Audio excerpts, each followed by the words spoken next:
I'm gonna break down how I made $1,500 today on one of my trading combines with TopStep. And the reason I targeted $1,500 is so I could pass this account within 2 days, because obviously there's a 3,000 profit target, 50% consistency rule. So I pretty much got 1,500 on the dot, so I'm okay. And you can see here it is, here's the $1,500.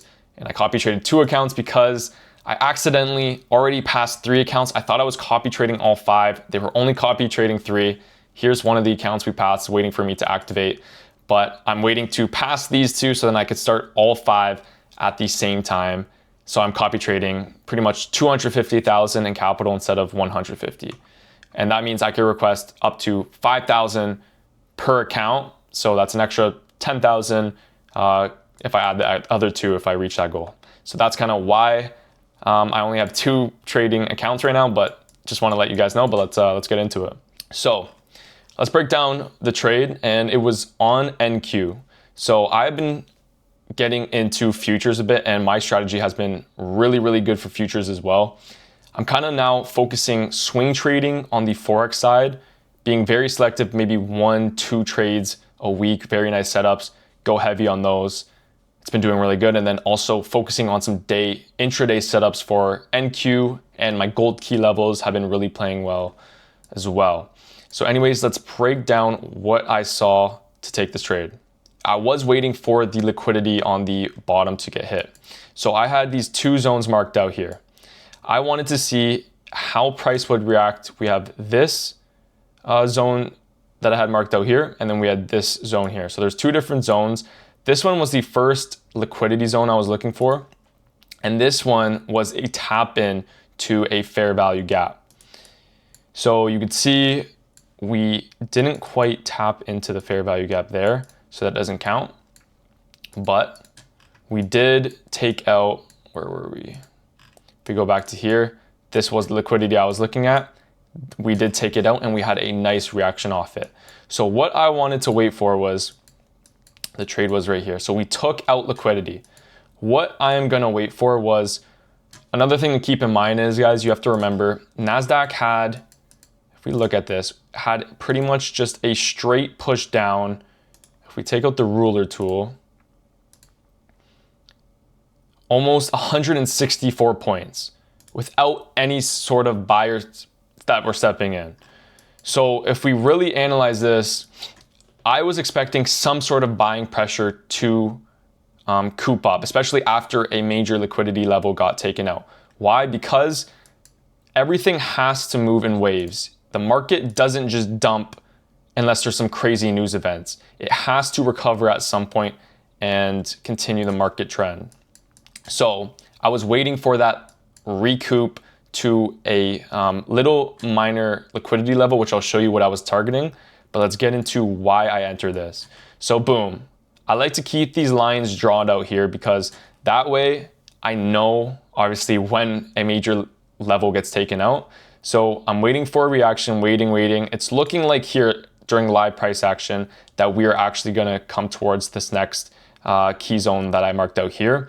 But then I saw buyers quickly stepped up. And what did we do? We created a fair value gap here, right? We have a bearish fair value gap. So the wick starts here and the second wick starts here. That means that is a fair value gap. And so what most sellers do in this scenario is when price taps back into it, they're gonna sell it to think the market's gonna keep going down.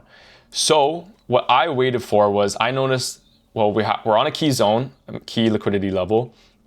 I'm waiting for that retracement that's bound to happen for Nasdaq. And there was an inverse fair value gap. So I entered a little bit prematurely, to be honest with you guys, but I just had such good conviction in this trade that I was expecting this to get inverse, and it kind of comes with market experience.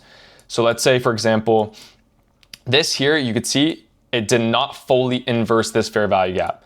That's the last wick, it was just below. To be an inverse fair value gap, it has to inverse entirely. So it would have to be above this last wick.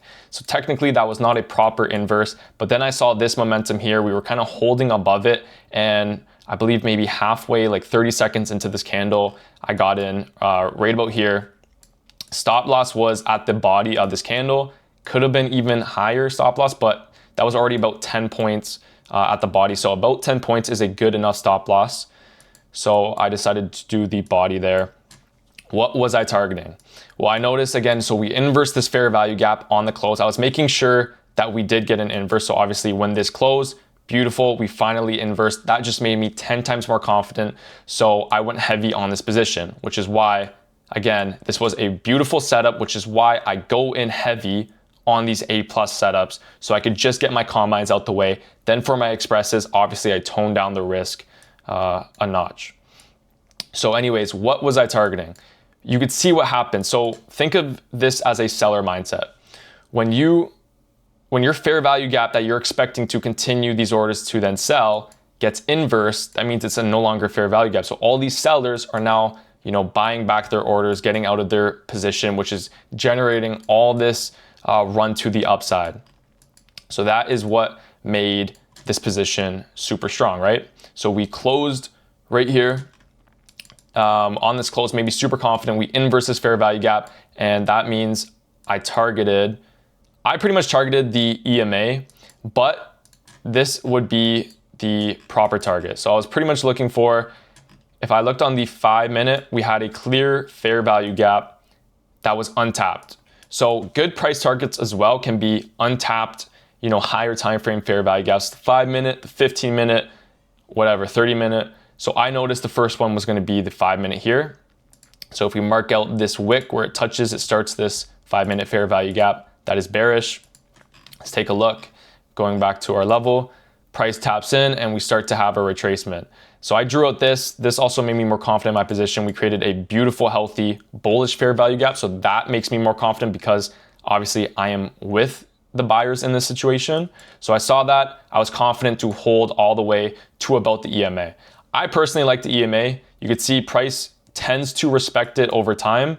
Not always to a T, but it's a general rule of thumb to where I like to target or kind of even buy off, sell off of, depending on certain situations. So you can see that was my target. That is a 3.4 risk to reward ratio, which I don't think you guys understand is a super profitable system. That is also why I got out rather than waiting a few more points just to secure that.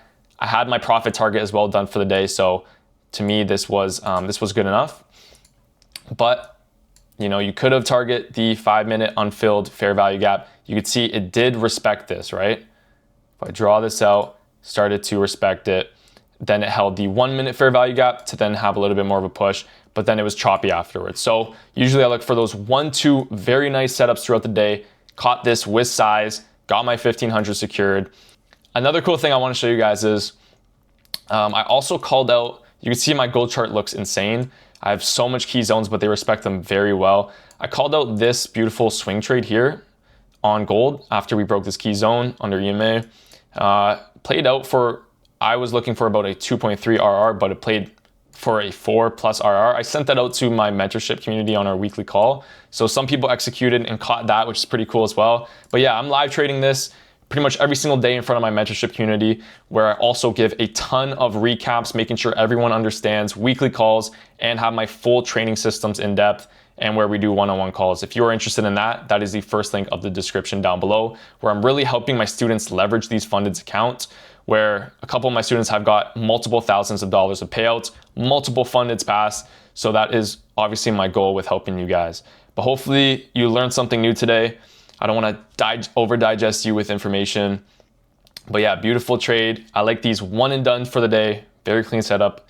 So hopefully you guys enjoyed the video. Please like, subscribe, drop a comment down below.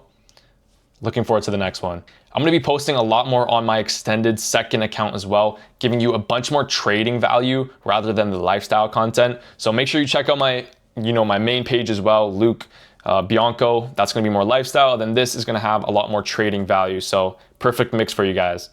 But hopefully you enjoyed, and I'll see you guys on the next one.